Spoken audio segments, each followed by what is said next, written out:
இதாகும்போது voltage not current அதிகமான high voltage போகும்போது என்ன ஆகும் அப்படின்னா இது வந்து அதோட ஃபங்க்ஷன் வந்து பாத்தீங்க அப்படின்னா அது ஓப்பன் ஆயிடும். அந்த சர்க்யூட் அந்த மெட்டல் எம்ஓவி சொல்றோம் அது வந்து ஓப்பன் ஆயிடும். அப்படி ஓப்பன் ஆகும்போது என்ன ஆகும் அப்படின்னா உங்களுக்கு திருப்பி நீங்க ஒரு என்ன சொல்றது ஒரு பார்ட்டி OEMஓ இல்லைன்னா வந்து யாரும் உங்களுக்கு சப்ளை பண்ணாங்களோ அவங்களுக்கு கூப்பிடுற மாதிரி இருக்கும். அது வந்து எக்ஸ்பென்சிவா ஆகும். சரிங்களா?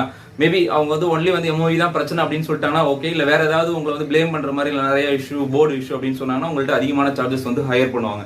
ஸோ இந்த மாதிரி விஷயங்கள்லாம் நீங்க அவாய்ட் பண்ணணும்.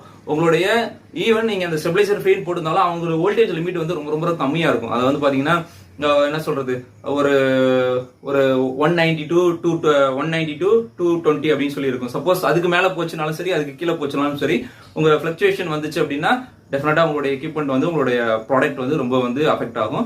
ஸோ அதனால இன்வெர்டர் ஏசியா இருந்தாலும் சரி நான் இன்வெர்டர் ஏசியா இருந்தாலும் சரி டெஃபினட்டா நீங்க ஸ்டெபிலைசர் யூஸ் பண்ணுங்க. ஸ்டெபிலைசர் யூஸ் பண்றது உங்களுடைய எக்யூப்மெண்ட் லைஃப் டைம் இன்க்ரீஸ் பண்ணும். இன்னொன்று வந்து உங்களுக்கு டேமேஜ் வந்து அவாய்ட் பண்ணும். So stabiliser AC